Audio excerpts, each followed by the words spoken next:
I'll have you know, you can chart the history of film from 1960, 61 through to today by Shatner's toupees. Yeah. Apparently was wearing one back in the Star Trek days too, and I didn't know that up until recently. Yeah. Really? Yeah. Bridge to Captain Kirk. Kirk, what is it? Blah, blah, blah. Blah, blah, blah. No, blah, blah, blah! Hello, Chicago, hello. Hello. Got a drink to that? Welcome to Alternate Reality.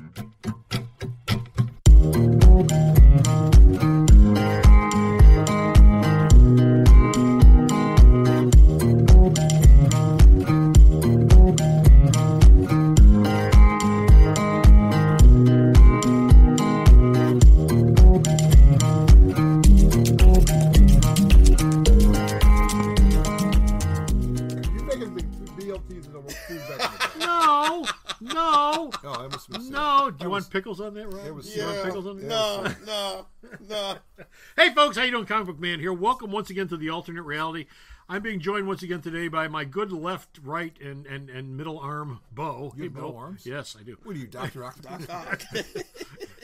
What are you, a Cylon? Say hi, Bo. How you doing, kids? And we're also being joined once again by Mr. Rod Flash. Hello, boys and girls. He's eating, and today we're going to talk about the Oscar nominations. Oscar! Oh! Jimmy Kimmel! That's entertainment he was doing? Yes, that's I thought so.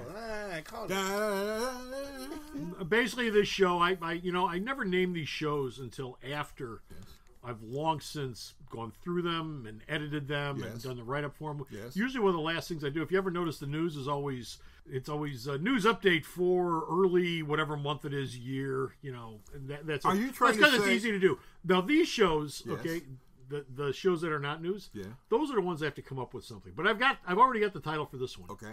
Whining about the nominations. That's it. Something Whining about the nominations does the moment they come out. Welcome to the Whining About the Nominations episode of the Alternate Reality for, drumroll, 2018 Oscar for the 2017 movies. And you know what I did this year? I did something I started a long time ago. Yes. When the Academy Award nominations come out, I go to the movies. Good for you. I go to the movies the day they come out. And I went and saw two films that are actually nominated. Or one should have been nominated and one that was nominated. Now, I want to mention before we get too much farther into this, we will be doing an Academy Award picks episode at some point in the future with JR, I assume. Yes, he wants to come in for it. It's just a matter of working out schedules. Timing is everything. But we'll be doing an Academy Awards pick episode. That is not this episode. No, that is not this episode because there are a couple films on the list that I have not seen yet. And by the time you hear this, I will have seen them. And so, for the first time in years, I will have seen most of the nominees. And by the time you hear the picks episode. Yes, you'll have seen them. Yes. Okay, no, this one will be pretty much solely about Bo and Rod bitching and whining about there you go. the nominations. Call it what it is. Call it what it is. It's your beef! Pissing and moaning and whining and bitching about the Oscar nominations. Somebody has to. Okay, I've got lists here of some of the nominations, not all the nominations. No. Some of the nominations. Some of them we just don't give a crap about. And most of the country does. Yeah. Best short film. No one cares. Hey, what about best as wonderful as all the categories are to whoever is in them. Yes. Okay, and whoever works in that section of the industry, like Best Documentary or Best Foreign Documentary, as wonderful as those are, to be honest with you, those are the potty break ones at home. I've always felt those are the is the steak cooked yet? Well, I need 20 more minutes. What are they doing? They're doing Best Foreign Film or Best Foreign Documentary.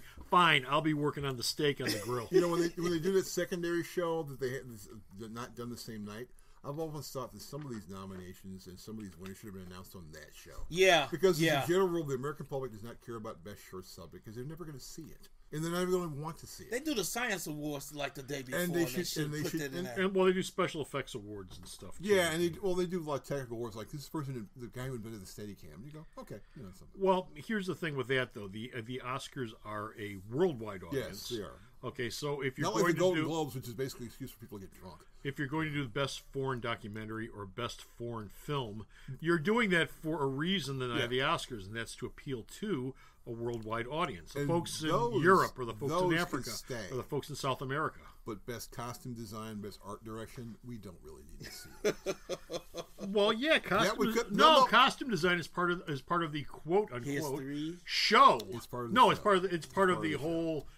You know, that's entertainment. Yeah. Let's have everybody walk out in the costumes for this one particular show. I mean, the costume thing, when they do that, they always have groups of people dressed up in the costume for 5 different films. Yeah. And they all are either walking out or standing around or doing a scene in the outfits so you can get a look at it.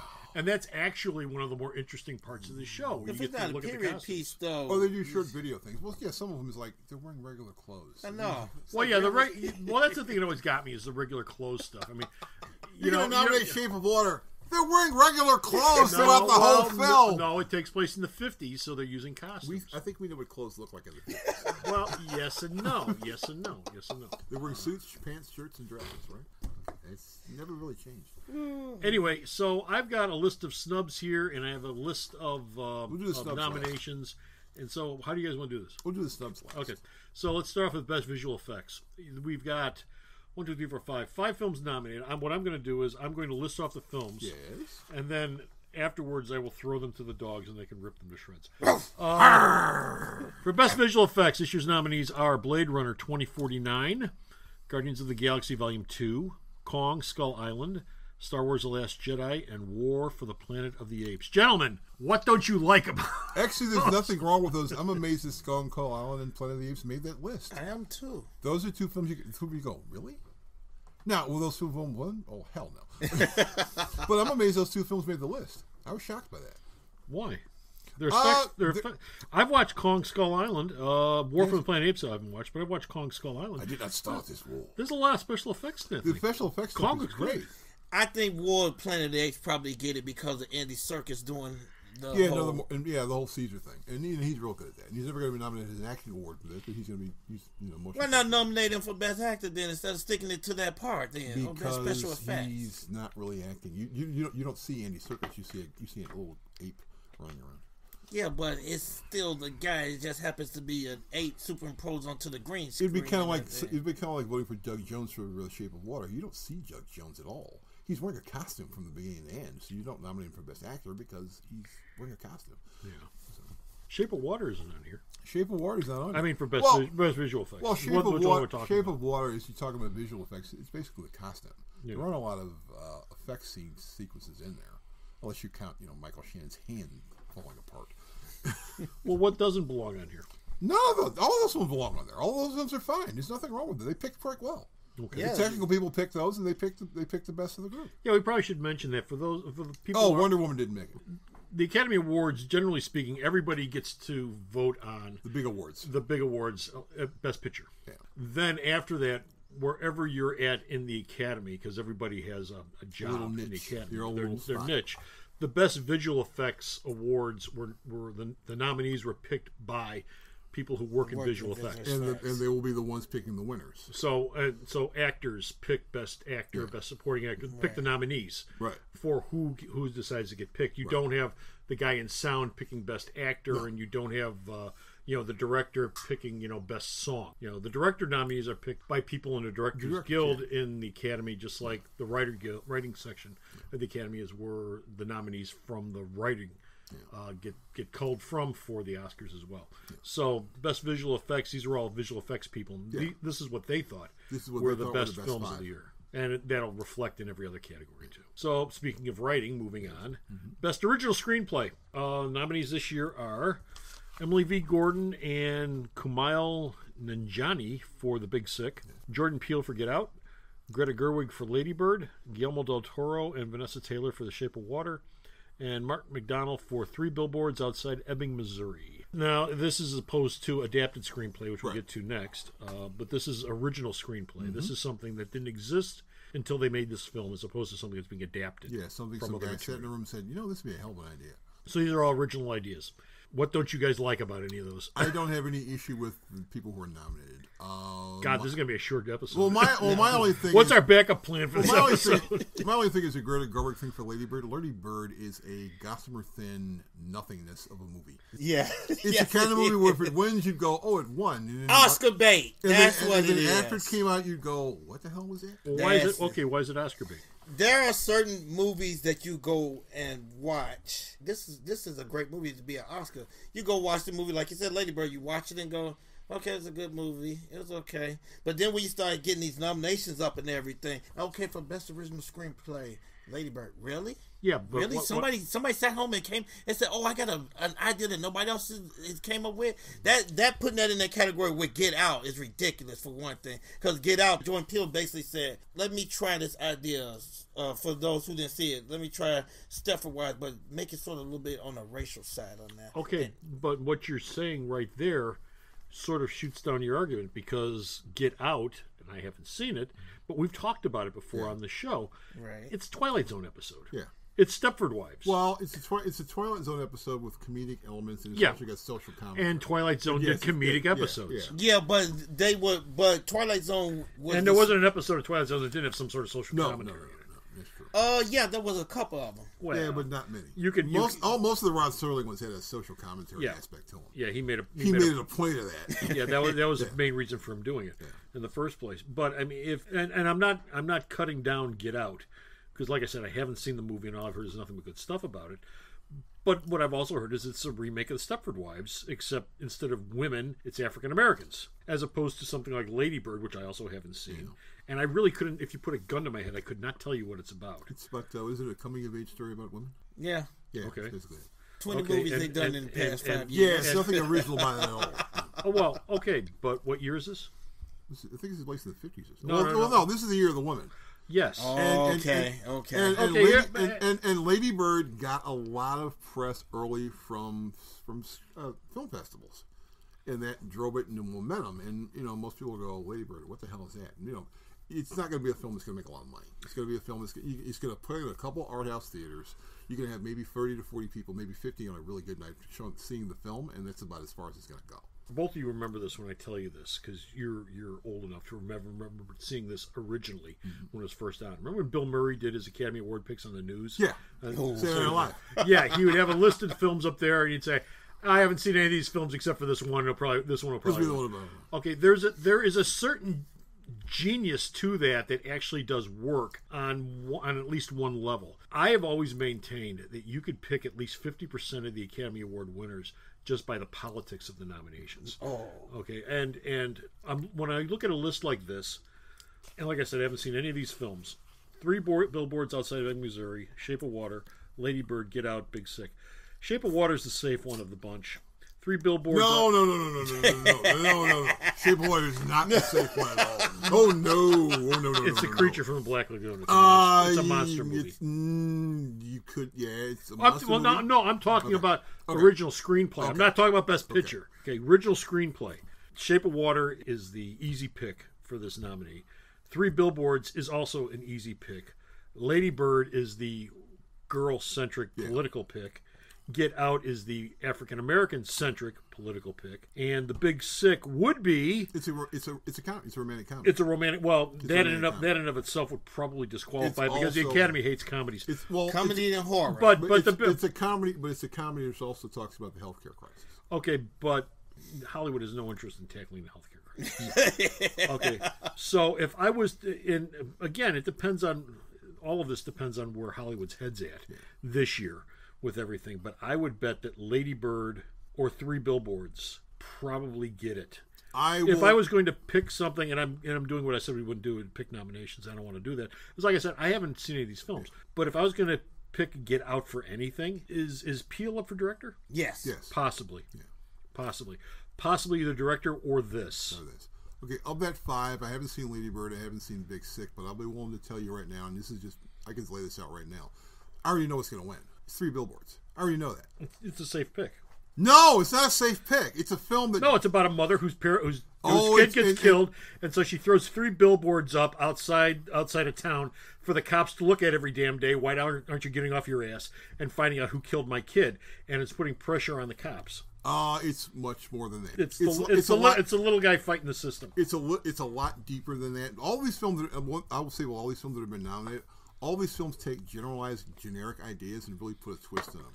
The 3 billboards, you don't know where the story's going to go, and when it ends, you go, damn. You really don't know. You have any idea where the story's going to go, and that will be those are. So it could be that they thought these are the best original ideas. Okay, moving on. Best adapted screenplay.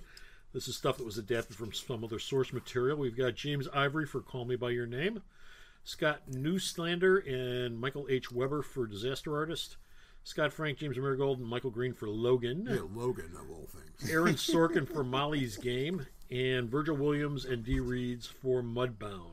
I don't know why the hell Logan's on this list. Because it was a well-written screenplay, and Scott Frank has Hollywood credit up the wazoo. Yeah, it's also a comic book movie. And the fact that it made that list is actually most impressive. Yeah. It made the list, and Wonder Woman didn't. Yeah. Okay. Well, I will say this: I think that it's probably Logan does have a better screenplay than Wonder Woman, but I still don't know what the hell it's doing on this list. Molly's Game. Aaron Sorkin is the Hollywood darling for stuff like this, which means he might actually be behind the 8 ball for this because he's been up too many times and won at least once for best screenplay. Yeah, Sorkin's won for a few good minutes. Call Me by Your Name. What was Call Me by Your Name? That's the gay romance. Yes, the gay romance, coming of age. And gay romance. It's there because it was written by James Ivory, who writes a lot of big British prestige films. Okay, Disaster Artist is the splashy one, which everybody's heard about, and Mudbound. Most people have never seen Mudbound. No, but people have heard a lot about Mudbound. It's one of those films that you hear is supposed to be really good and you should watch, but you don't want to watch because to begin with, the title's Mudbound and it's on Netflix. And yeah, I actually watched. I don't feel if watched it was any good, I'd watch it in a movie theater on a bootleg, and actually, it's a quite good film. Does it belong on this list? So what's your problem with this list? Unfortunately, they threw Disaster Artist on there knowing damn well they weren't going to give it to it. It didn't matter. It didn't matter. I know. The writers did not care about any of that stuff. You know, they put their votes and and that was it. That's what they picked. They didn't care. I mean, their job is not with the nominations. They're not concerned about who's going to win. They're just saying of the grouping that we got, and they looked at all these. So who actually picks the screenwriters? No, I'm saying, okay, let's say, for instance, the best adapted screenplay. Yeah. You said the ones who did that put the nominations in. Who actually... Well, as is the case with most of the films, all the screenplays are available on PDF downloaded files, and you can get screenplays. If you look at a couple Instagram accounts, and you'll see this people looking at their desk, and there's a pile about 3 or 4 feet tall of screenplays. Getting screenplays in Hollywood is not an issue. If you want them, they send you a PDF. So you get to read all these. And for those who decide to read them, that's who they make the picks from. And so both of these are coming directly from people who are only screenwriters. So this is the only people who are voting on this. These are the people who pick these. So this is what they thought were the best of the bunch. Yeah, it's like I said before. The writers pick the writing nominations. Some stuff obviously is going to rise to the top. I mean, they're going to look at some titles and go, oh, yeah, I saw that was good. And like 20 other, they're going to go, well, I never saw that. I don't know what it is. Yeah, but you're able to get them on a PDF file, so if you really want to read the screenplay, you can. Yeah. It's sent to you. Yeah. So you don't have any excuse to go, well, I didn't read it. Well, they gave it to you. Yeah, actors don't have any input on No. this. Okay. No. You're good with this list? Yeah. Okay. Except for Wonder Woman. Wonder Woman should have been on there, right? Listen, I will discuss Wonder Woman in a bit. Okay, we're going to stop right there for a moment and take a quick break, but don't go away because we'll be back right after this. Located at the intersection of 111th and Kedzie in the heart of beautiful downtown Mount Greenwood, Alternate Reality is the only brick-and-mortar store that discounts all new comics 15% off every day for everyone, and that's been since 1994. And all brand new first issues are discounted at 25% off every new comic Wednesday. So stop on down and save some money. And we're back. Next up is Best Supporting Actor. This is what the actors would be picking. Okay. You have supporting actor. You have William Dafoe for the Florida Project, Woody Harrelson for 3 Billboards, Richard Jenkins for Shape of Water, Christopher Plummer for All the Money in the World, and Sam Rockwell for 3 Billboards again outside of Ebbing, Missouri. So you got Woody Harrelson and Sam Rockwell both up for Best Supporting Actor for the same movie, and then the other 3 nominees are for 3 different films. You've got Christopher Plummer being nominated for basically a week's worth of work. And imagine if he actually wins that. He is damn good in this movie. I know, but don't forget. Has he won an Academy Award? I think Christopher Plummer has won an Academy Award. Well, there's the John Wayne syndrome. Yeah. Have we given it to him? We haven't. Is he nominated? Yeah. Yes. Give it. How old is he? Yeah, give it to him. Yeah. Okay, then why didn't they do that for Peter O'Toole? Then it was making an argument for that. For what? Supergirl? No. He was brilliant as Zoltar in that. What was that film called? The Artist, the Stuntman. My favorite year. Because he was great in My Favorite Year. So why wouldn't you give it to him? He was entertaining as hell. Exactly. But in this guy, okay, I can tell you pretty sure that I already know he's going to win this one. Well, hold on. I'm holding off. We have our nomination show. Yeah, I already know this is just that's our pick show. This is the nomination show. But yeah, Plummer got nominated for basically a week's worth of work. Yeah. Well, again, if Plummer has won in the past, he won before. Okay, then it's nice that he's on there, but he's not going to win. If he'd never won before. If he was one of those ones, he's been nominated 22 times, but never won. Yeah, and he's in Lucci. Yeah, he's 110. Yeah, he's probably going to win. He ain't getting any younger. And again, this gets into the politics of it all. Would he be the best pick for this? Maybe not. Mm-hmm. But they're going to give it to him anyway. If he never won. Die if he doesn't get this award. Well, yeah, but and then if he's dead next year, it's like, well, we never gave him one. We had our chance. He never got an award. Yeah. But since he's won, it doesn't matter. Yeah, he's just on. He's the feel-good pick. Good. Oh, how nice! They gave and it said for the week's worth of work he did, he's damn good. So, wasn't he damn good before he did the week's worth? Yeah, but he. But if you go into the circumstances of how he is in the movie, that's complicated as hell. Yeah.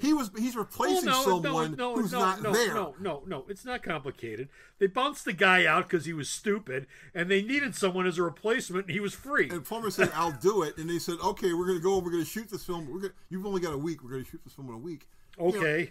And they probably held his lines up on big cards, and he read. Well, I mean, I don't know how much dialogue he's got, but I mean, you only have a week to do it, and I'm not undercutting his acting ability or his ability to memorize it all, but I mean, you're being rushed into this thing. I would have from the look. I don't think he was reading up. I think they gave him a copy of the script before. Said he came to because Ridley Scott said he was the guy he wanted to pick Getty in the first place. Okay. So Plummer already knew about the script. He probably has a copy of the script. Scott probably sent him a copy of the damn script. So he said, "Okay, let me read it all over again so I get my lines." So Ridley Scott was in charge of picking. Ridley Scott wanted Christopher Plummer, not Kevin Spacey, and the financiers said we'd rather have Kevin Spacey and not Christopher Plummer because he's old. And Plummer went, "Okay." And the last job he did, he played a Klingon. In the last job he played a Klingon. Nobody remembers it. Yeah, he was a Klingon.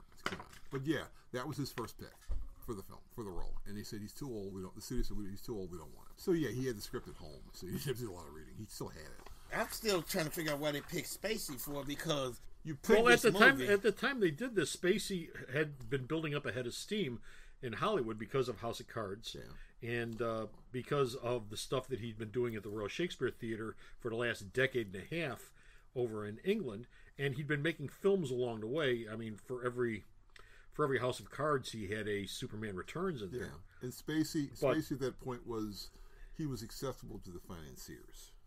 And he was also acceptable to Mark Wahlberg, who had co-star approval. Not that this has anything to do with Spacey getting picked for this, but every goddamn time they came up with the idea of doing a Superman-Batman movie with Luthor in it, Spacey was the go-to guy for Luthor just because of Superman Reborn. And the weird thing about this is, if you looked at the trailers for All the Money in the World before the film came out, you don't even recognize Kevin Spacey at all. And I'm going, that was Kevin Spacey? Really? Christopher Plummer's actually old. He did a little makeup job. He's already there. So we're good with that category? Yeah. Okay. Best Supporting Actress. We have Mary J. Blige for Mudbound, Allison Janney for I, Tonya, Leslie Manville for Phantom Thread, Laurie Metcalf for Lady Bird, and Octavia Spencer for The Shape of Water. We all happy with those? Who got snubbed? I got a long list of snubs here, and you guys haven't talked about any snubs yet. I am actually amazed that Mary J. Blige got nominated because most people haven't seen it, that film at all. Yeah. I'm actually shocked by that one.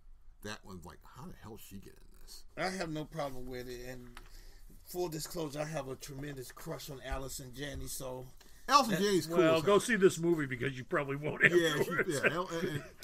Oh, she does. I saw the mother. Yeah, oh, well, the mother. My God, that mother's a she's piece 50 of miles work. of 50 miles of bad road. She's not exactly a pleasant person. I thought the mother on Precious was bad. This mother here, man. Well, I'm going to see the film on Thursday, so I'll tell you how obnoxious she really is in this film. Now, if she plays that, if she's that good, then she's probably a shoe-in to win it. Well, the interesting thing is the girl in Phantom Thread, as far as I know, this is her first film. So your first movie, your first major league movie, and you get an Academy Award nomination, you must have had one hell of a performance. For which one? For the Phantom Thread.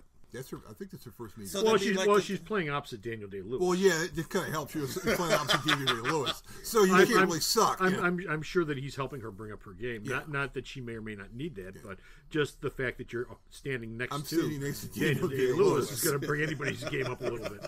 You either step up or you step off. Yeah. Octavia Spencer for Shape of Water. No, she plays the friend of the dead. Okay. And she's got and her performance in the film is quite good. It's actually Spencer's never really done a bad film, and she was nominated for Hidden Figures the year before. So right. she won one for The Help. Yeah, she seems to be a perennial nominee. She's nominated a lot because she's good to everything. Okay, so we're good with that. Best Actress. We've got Sally Hawkins for Shape of Water, Frances McDormand for 3 Billboards, Margot Robbie for I, Tonya, Saoirse Ronan for Lady Bird, and Meryl Streep for The Post. Meryl Streep is the Christopher Plummer in this category. Meryl Streep has enough. And Meryl Streep will, if you want to, not the end of nominations, but if you want to make an easy buck, find someone who bet that she'll win. Okay, bet against her because she'll like clean up. Not that she doesn't do a good job, and not that she's not a great actress, but after you've been nominated 70 times and won 30, no, you're not going to win for The Post. No. You know what? She's like the New England Patriots of the Oscars. I saw that movie Ricky and the Flash, and they nominated her for. I said, "You really nominated for? I've seen her in better stuff." But she's Meryl Streep. That's what I'm saying. Like I said, she's the New England Patriots. It's Meryl Streep. She just puts it in there. I mean, she was okay in it, but I'm sitting up there when the nomination for that came out. It said Meryl Streep for Ricky and the Flash. I said, "You got to be kidding me." She has risen to the position of Tom Hanks, the greatest greatest American living actress. Yeah, she's at the top of the list. She's Meryl Streep. Who she bump off to get that spot? And I am saying that not undercutting her ability at all. Oh no, she's a great actress. Yes. I'm not saying that sarcastically at all. No, my only problem with this is The Post. Is that Rodney and I were talking about this? There are no lead actors. This is an ensemble piece movie. Sort if of you're going to nominate someone, Jessica Chastain in Molly's Game, that was a hell of a performance. In this one, she's Meryl Streep. But how many women are in The Post? 3 or 4. Okay, but of the 3 or 4, she's got the biggest part, right? Well, she's got Meryl which makes her best actress for that movie. She's not a supporting actress in it. She's the actress. Well, she's got more scenes than any of the other women in the film. Which makes you the actress. But that gives you like 3 or 4 extra scenes. And her performance is, she's playing someone who actually goes through a sea change of someone who's meek and mild, and by the end of the film, she's become Katharine Graham. Well, she has a growth arc. Yeah, she has a growth arc. But yeah, to me, Chastain in Molly's Game, she's a force of nature in that film. Streep could have been left off that list. Yes. I had no problem with her being left off. I mean, she's Meryl Streep, but I had no problem with taking her off for that performance. Yeah, and my point is, like I said, The Post is an ensemble film. It's not a starring thing. Now, I've heard nothing but good stuff about Frances McDormand on 3 Billboards. Oh, Frances McDormand is going to get... And if Meryl Streep... She's going to get... Okay, if Meryl Streep is the greatest living American actress... Yeah. Frances McDormand's pretty damn close. She's not far behind. Yeah, no, she's not far behind. No. She has never, ever, ever done a bad performance. Ever. And in this film, she is incredible. You know what? She actually was good in the rock and roll movie that came out. She's doing everything. And I'm looking at it going, I've seen this. Oh, okay. She's from far. Okay. And I followed it like, I got to see her movies. Yeah. She's real good in it. Yeah, she's great in this film. She's incredible in this film. She is a lot like Meryl Streep in that she submerges herself into her character, but part of the problem with the characters she's done is not that they're forgettable because she's really good in them, but none of them are big like Meryl Streep's characters. Yeah. When Meryl Streep does a character, she yells, and I don't mean this by her acting, but she yells that character. She grabs you and makes you pay attention like to Karen, her character. Like she playing Karen Silk. Or Deborah Wears Prada. McDormand does exactly the same thing, but in a much quieter way. Oh, that's right. The movie is Almost Famous. That's right. That's right. Because it's a very underrated film. Yeah, and she brought it all. She brought the whole movie. She turned it from a basic rock and roll story and brought it from the prospect of this kid writing for Rolling Stone. Her scenes in there was basically made the movie that much better.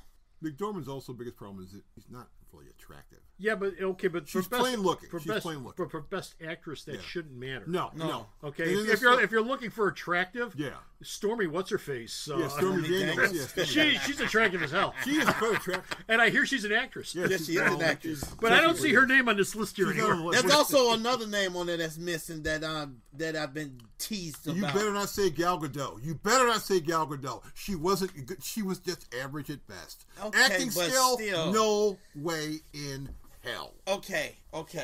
Now is this where you want to shoot your load on this? Or I'm going to say the bullets are being put in the chamber. Okay, so that's who was not on the list. As far as this list goes, anybody have any problems with the people on this list? Anybody not belong on this list? Everyone. As far as you can tell, I know you haven't seen Tanya. Oh yeah. Every one of those films along the list, but yeah, Sarah's Roman, Lady Bird. Like I said, it's a candy coated, flossy piece of nothing. She's done better stuff. ABC movie of the week. It's a movie of the week. Yeah, it's a movie of the week. Okay, moving on to best Netflix original. Moving on to best actor, we have Timothy with two E's. Yes, okay, yes. Timothy with two E's instead of a Y. Chalamet for Call Me by Your Name. Daniel Day-Lewis for The Phantom Thread. Daniel Kaluuya from Get Out. Gary Oldman for Darkest Hour, and Denzel Washington for Roman J. Israel Esquire. This is a hard one to call. No, it's not. Really I'm going to tell you why. No, it's not a hard one to call. Well, again, this is coming from me not having seen any of these movies, just by going on what they are or the importance they hold in each of these characters, each of these actors' careers. Okay, so who would you take off that list? You know what? Don't laugh when I say who doesn't? Don't let's not do laugh the nomination. You're going to say the same thing I'm going to say, right? Denzel Washington, because the film was horrible. Yeah, and Denzel right now, and thank God that there's a black guy that actually finished. This happened to him. He's also won. So I'm not talking about that. I'm talking about right now. He is now the actor in Hollywood to no matter what movie he does, he's going to get nominated. Well, Denzel now is at the position now to where you can put him popping popcorn for 2 hours. He's going to get nominated, which I applaud him to death. Well, but he should not be on that list. Well, Denzel Washington, what I was just talking about for men. He's in that Meryl Streep. He's Meryl Streep now. He's the black Meryl Streep. Greatest living black American actor. He's not. Wait a minute. Ooh, you're making Sidney Poitier jealous with that. He's still alive. He's retired. I think Sidney Poitier's career is over. Yeah. He's got one good movie left. Best living, actively working. Okay. Oh, yes. Samuel Jackson's pissed off now. I know. Samuel Jackson does not have the range. Sam's okay, what about Morgan Freeman? Morgan Freeman is degenerated down to Sam Jackson. Morgan Freeman is also a supporting guy. Morgan Freeman is a great voice. Like I said, I've been watching. I've been watching Denzel since St. Elsewhere, so I knew he was good then. Yeah. And his performance is supposedly the best part about that movie. Because all the reviews said the movie's great until it gets to the end and it becomes stupid. So, who would you replace Denzel with? You give me your option and I'll give you my option.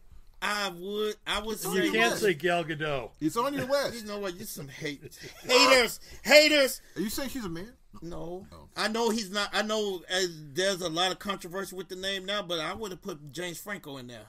And James Franco's supposedly very good in Disaster Artist. I would have put him in there. But because of what's going on now. No, he didn't get nominated. No, he didn't get nominated at all. And I feel like he's not showing up for the Oscars because there have been controversies of his behavior. So, yes, you would say James Franco. Yeah. I would say Christian Bale in Hostiles. I saw Hostiles. He is perfect in that film. No. Did Hostiles come out in time? Hostiles came out in time for yes, and they also advertised and said for your consideration. Yeah, it's a 2017 film.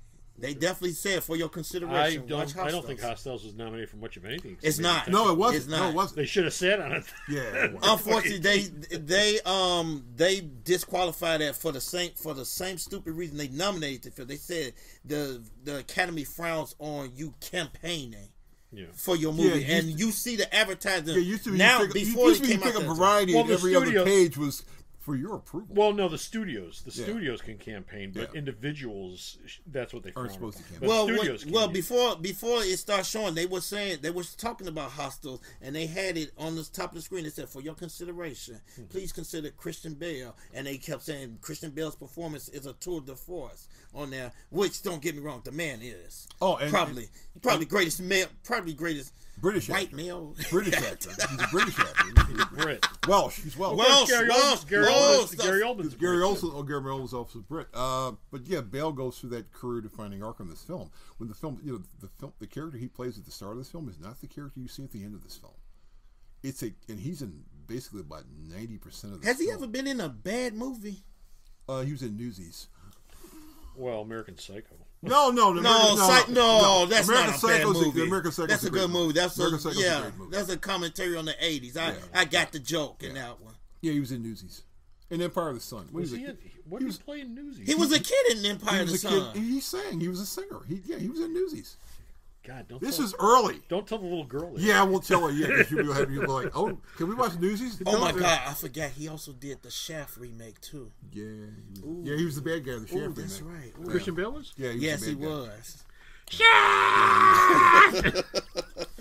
Yeah, he was in that. But other than that, that's my big hang about that is take Denzel off of there. He's probably going to do 15 other better performances than that. Well, I'll be honest with you. I look at this list, and I know that Daniel, whatever his name is, for Get Out, he is the black choice on here. But Denzel is like the token black that you pick. So he basically splits the vote. If the Academy's looking for a token black, they're going to go with Denzel and give the new guy. Yeah, Denzel's basically where you're an established star, and the film has a certain amount of cachet, and you did a good performance. But that's Gary Oldman's performance. That's his award to lose, though. No, I don't think so. I don't think it's Gary Oldman's performance to lose. Well, here's the problem with that, and I don't want to get into nominations, but he's doing Winston Churchill. Yeah. Anytime you have an actor playing an historical figure in makeup, in a fat suit, it stops being the acting and starts being the bit. He's doing a bit. He's in a fat suit, and he might be doing it wonderfully. Yeah. And he does it wonderfully. He's quite good in this film. But at some point, you wind up fetishizing the character with all that. Look at Ben Kingsley for your favorite film, Gandhi. But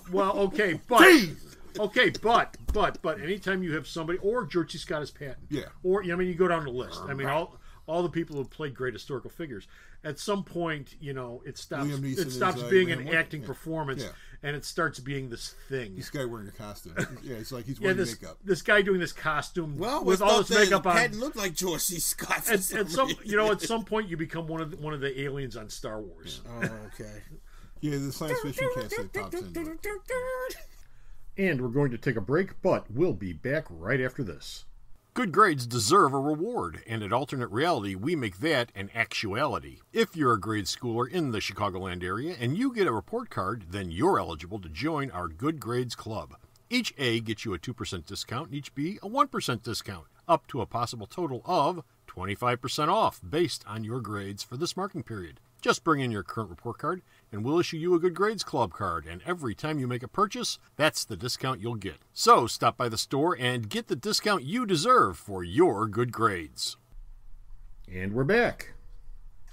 Okay, Best Director. We have Christopher Nolan for Dunkirk, Jordan Peele for Get Out, Greta Gerwig for Lady Bird, Paul Thomas Anderson for The Phantom Thread, and Guillermo del Toro for The Shape of Water. And before you guys even get into this, one of the things that I've been noticing throughout this list is the number of times the movie that both of you like, Lady Bird, has been nominated. And I was talking about the token black nomination. It's an art house hit. No, the token black nomination for Denzel Washington. This Lady Bird really is starting to look like the token woman nomination. Yeah, this is a token nomination. God, the year the woman speech is coming.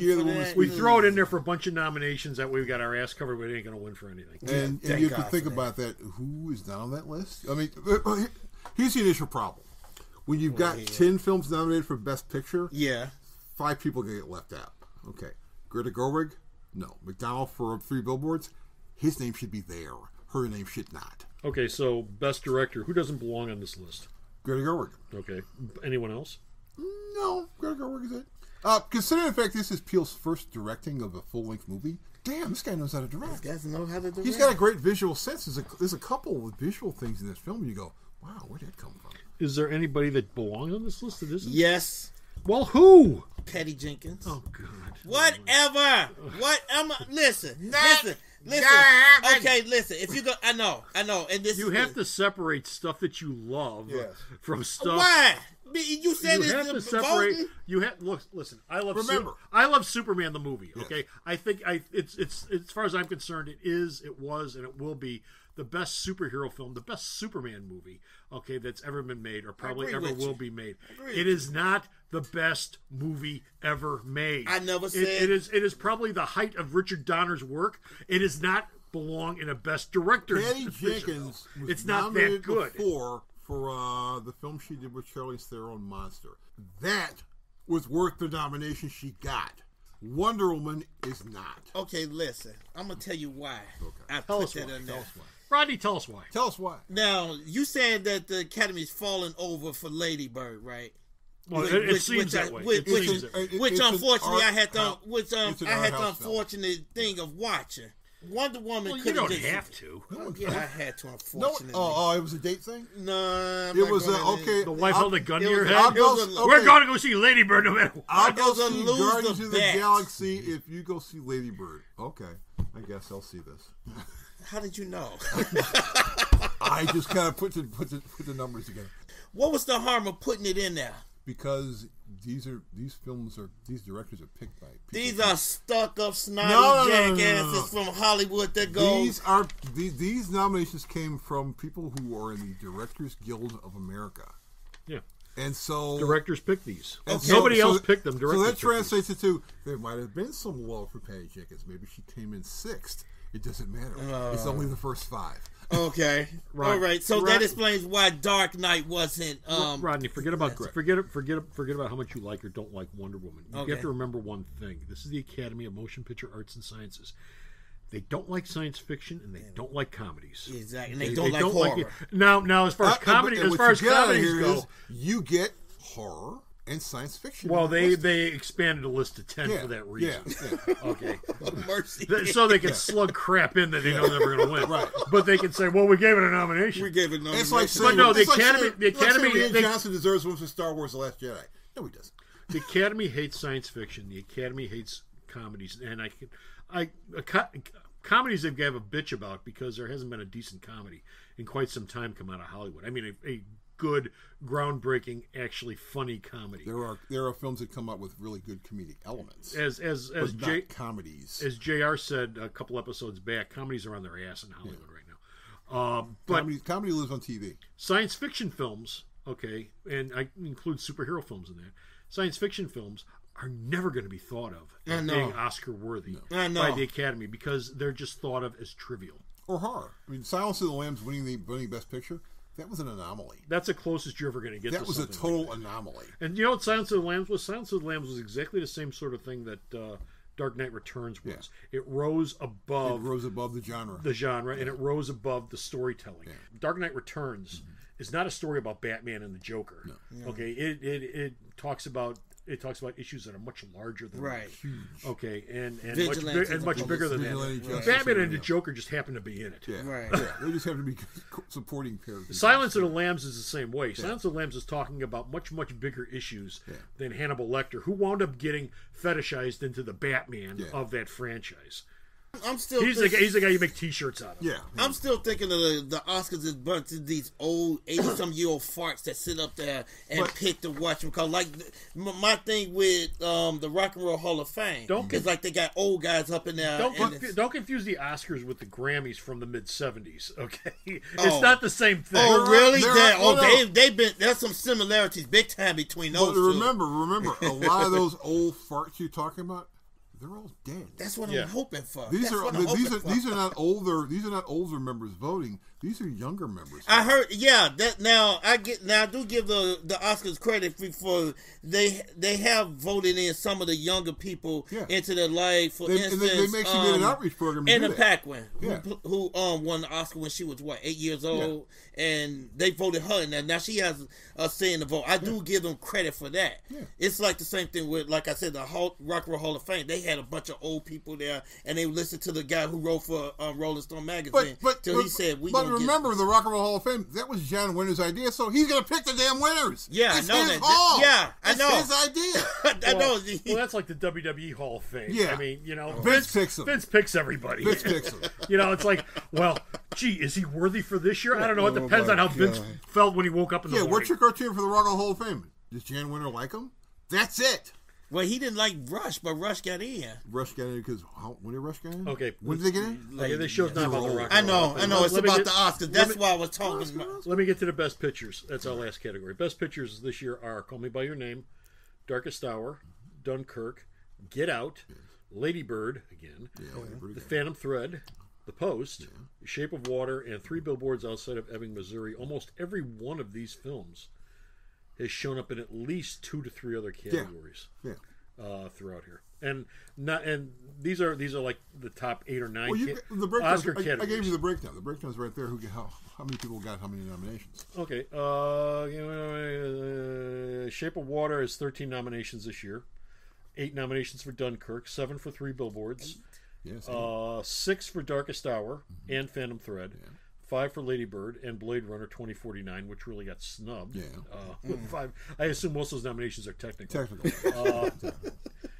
4 for Call Me By Your Name, Get Out, Mudbound, and Star Wars: The Last Jedi. And again, I assume for Star Wars, those are all technical. All technical. Call Me By Your Name is another art house favorite. I think Call Me By Your Name is the one where you have the adult picking up the 16, 17. Okay, that's the Nambush. Oh yeah. That's not. I don't know how this got on a list to begin with, much less getting made. And I understand it all takes place in Europe.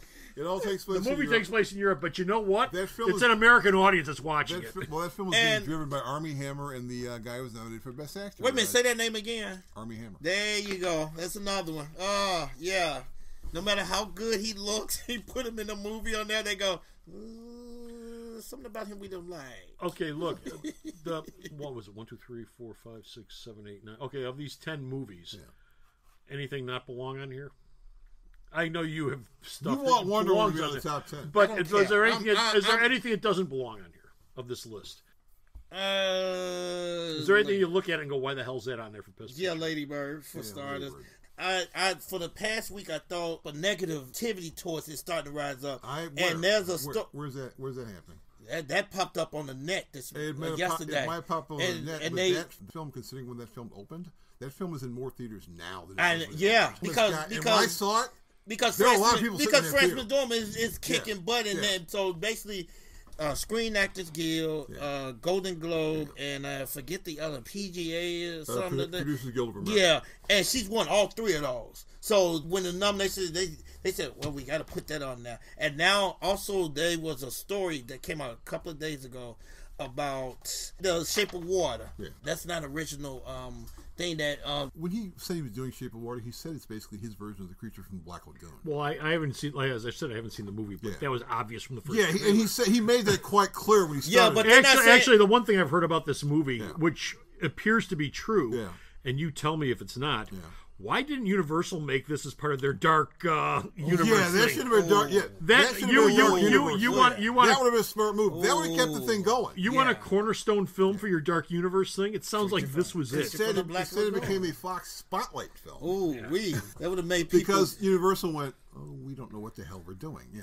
No, because they said, well, we got Tom Cruise on salary, we got Russell Crowe. These guys have $13 million. We got to put them in it's the same problem Warner's has. Yeah, we have Snyder, we have Affleck. We're going to throw a lot of money at it. They'll all show up because how can you not make a great film?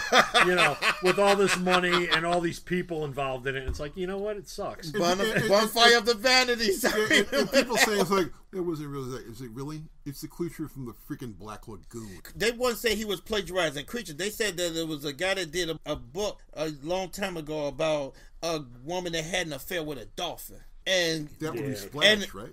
No, not Splash. That was a mermaid. Totally different creature. Mermaid. And the studio came to Del Toro's defense and said, this guy's been making movies for over 25 years. He's always said that he's been influenced by certain things. So we're going to stick with him on this. That falls in the heading of most of these lawsuits and complaints of total BS. Yeah. You're saying, well, I wrote the screenplay, and it went to the same agency you work for, so you must have read it. Really? Have you seen a room full of screenplays? There's a couple thousand of them each room, so you're saying this creator, who had nothing else to do for like a month and a half, walked through and looked through all the screenplays and went, yeah, I think I'm going to steal this idea. Okay. We're getting ready to wrap this up, and I want to give Rodney at least a minute to make his Wonder Woman defense. Rodney, you're so wrong for that. What? You're so wrong for that. Rodney, we're burning daylight. Listen. And you've been talking about it. Make your defense. You've been talking about it since before you walked in the door. Look, I'm not going to defend a movie that I thought was good that should have gotten some form of nominations on there. You're but talking like about you Wonder said, Woman. Yes, we're talking about Wonder Woman. Now, as you said, Hollywood doesn't like certain movies. Logan should have gotten something on there besides sticking on it. He got the screenplay. Really? Yeah, that's all you're going to get. Hugh Jackman wasn't good in it, but you're going to give him a screenplay? Well, Hugh Jackman is going to he's going to get a Best Actor nomination. No, I know that. For the 9th time. Listen, if that's the case, you could say he should have gotten. Well, Rocky got nominated for.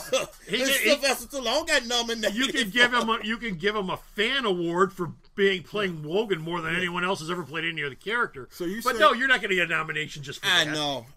So you're saying Wonder Woman didn't get any love. My nomination for a film that didn't get any love, Wind River. Oh, definitely. Wind River is a hell of a movie. When Wind River got caught in the fact that he was originally commissioned as a Harvey Weinstein film. And they had to scrub Weinstein's name off the film, but Jeremy Renner, Elizabeth Olsen, that is, if you go out and get it, if you haven't seen it, it's a great little. That's the cop thing up in Alaska, isn't it? They're up in Alaska. He's up in Alaska. There's a crime that goes up. It's a procedural thing, right? Yeah, Elizabeth Olsen comes up, and she's from New York. She's from Vegas, and so she's a fish out of water. And they go for none of the cliches. And Renner is playing. He's playing I wouldn't say a John Wayne character because John Wayne couldn't act his way out of a paper bag. He's doing a Gary Cooper. This is his Gary Cooper role. Well, that's pretty stiff too. Well, no, but Gary Cooper in High Noon is perfect for that spot. And in this film, Renner's quite good in this film, and so is Olsen. Lee Majors was perfect for the $6 Million Man, but I wouldn't give him anything that has any sort of beat to it. True. And it's also the hatred for science fiction characters. But no, I call it. It is what it is. Yeah, Lee Majors was a block of wood. He was always a block of wood. And I said when the $6 Million Man was first on the air, he is cut from the Gary Cooper mold of acting. Okay, he's a block of wood. He's Peter Graves. Peter Graves couldn't act at all. No, I think you're giving Peter Graves too much credit. You're giving him too much credit. Peter Graves is good at. Apparently, later on in life, he became perfect in a comedy. Well, because he was basically playing a straight guy, which is what he was. Yeah, he was a straight guy in the joke. Yeah, he was a straight guy in the joke. Yeah, which is what Leslie Nielsen was. Yeah, it was the straight guy in the joke. And Leslie Nielsen was a guy who worked like hell. How many things did Leslie Nielsen not? Leslie Nielsen was on TV like every week in some Quinn Martin show. Leslie, he was playing a bad guy a lot. He was. Yeah. Who's the bad guy? Leslie Nielsen. Oh, was he a bad guy last week? Yeah. Was he a bad guy on Tuesday? Yeah. He's on TV again on Thursday. He's playing a bad guy. Well, yeah, we're kind of used to it. It's Leslie Nielsen. Okay. Well, look, it's my vote, and I just said it could have been. I'm not hating it. I'm not surprised it wasn't. You're saying Wonder Woman didn't get enough love. Exactly. And Wonder Woman is the biggest thorn in your paw right now. That and the old voting way they go about doing it, and the fact that they say voting way they go about doing it. The old people that's doing this up in there. I told you each of these categories is picked by the people who work in the category. They are members of the Academy, and they're members of the Academy. It's not their fault. They're old. Well, yeah, they're not going to let you pick. That's what the People's Choice Award is for. Yeah. They don't listen to me on that one either. That's why they have a People's Choice Award. You can sit on your butt with a can of beer and a bag of chips. They go, I think that's a great show. It's not like it used to be when Bing Crosby's wife would actually vote for the things that Bing didn't get around to voting for them. Or Henry Fonda's wife would do the same thing. They actually have to vote. What about you, Bo? Anything that you got a thorn in your paw? Wind River. Wind River should have gotten a lot more love. And with that, that'll be the end of this episode. I'm going to skip the Rorschach test because we're eating up way too much time. I still love Wonder Woman. Wonder Woman is a fine movie. There's nothing wrong with Wonder Woman. Are you saying Wonder Woman's better than Guardians of the Galaxy 2? It is. You know what? I've heard... The big bitch I've heard about Wonder Woman from many people is it has a weak third act, and it does have a weak third act, but it's not as weak as most people are making it out to be. At least I don't think so. It's not nearly as strong as the first two acts, but it's not a terrible third act. The villain reveal is a little on the weak side. It's a little on the. I can live with that because Wonder Woman doesn't necessarily have that good of she's got Rose Gallery. As I said to the previous group that was here, 8 months ago when we were talking about Wonder Woman, I didn't notice that the guy who plays Ares in that is in the prologue, the same actor. Yeah, he's in the prologue playing Ares. I didn't remember that. And I didn't notice that, so when they reveal him at the end, it wasn't so much a surprise. By the time they got around to revealing him, we'd pretty much gotten through the process of elimination. Well, who the hell's left? Yeah, but I didn't notice that he was at the very beginning of the movie because I just didn't notice that. And you're sitting there going, well, David Thewlis, you only going to have him here popping up at this point? And he keeps popping up. Well, he's going to have something bigger to do because he's David Thewlis. He's a well-respected actor. Oh, he's Ares. Yeah. We knew it wasn't Houston. We knew that from the beginning. It wasn't exactly a huge surprise. We were fully aware of the fact that it wasn't Houston because Houston was the easy choice. I would have preferred, once he reveals himself to be Ares, that he drops the facade of being that actor and becomes something that looks more like Ares. Steppenwolf? Well, no, black hair, black beard, about 35 years younger, about 3 times bigger. Yeah.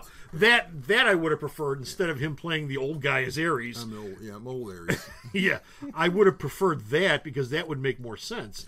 And if anything's weak, that's what's weak about it. I mean, he should have became Ares at the end. Instead, he becomes that actor doing Ares. Okay, I mean that's the point where I wouldn't have minded making a special effect out of him, as opposed to Steppenwolf. And why the hell isn't Justice League on any of these lists? It is. It's on the list of. That's my bitch. On the Razzies. That's my beef. Yeah. Why isn't Justice League on any of these lists? It's on the Razzies list. Okay, folks, and that's it.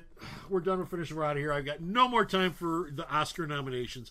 But go to the store's website, myalternatereality.com. Check out all of the reviews that go up there from JR and Vito Carli that we've been publishing now for years and years and years and years. JR's got his top 10 films for 2017 up. Vito did his retrospective for 2017, which is essentially the same thing. That's up. And Oscar nominations from JR, and I assume you, Bo. Yes, we're going to be getting our heads together and making our picks. And possibly Vito, if he wants to play this year like he did last year. Those will be going up on the store's website as well. And, of course, there's news and shipping and everything else, so be sure to check it out. And until next time, this is Comic Book Man. I'm mad. Hey. I still want this is and Mad Rod. Mad Rod Flash. Look, we'll go out and rent Wonder Woman, and we'll just sit and we'll watch it. Okay. And... Bo, how you doing, kids? We're saying goodbye, Bo. Yeah, but we're going to meet again. We're saying goodbye, Bo. I don't like saying goodbye. It's time to say goodbye, Bo. You say goodbye, I say hello. Let me show you how you do it. Bye! Thanks a lot for listening. If you enjoyed this show, please like and share it with all your friends. We value your feedback, so drop us a question, comment, show idea, or complaint either at arcomics@msn.com or, if provided, in the comments section down below on this platform. The opinions expressed in this episode are solely those of the individuals and not necessarily those of Alternate Reality Incorporated. This show is, as always, coming to you from the Alternate Reality Comic Shop, located in the heart of beautiful downtown Mount Greenwood at the intersection of 111th and Kedzie, serving Chicago comics fandom since 1994.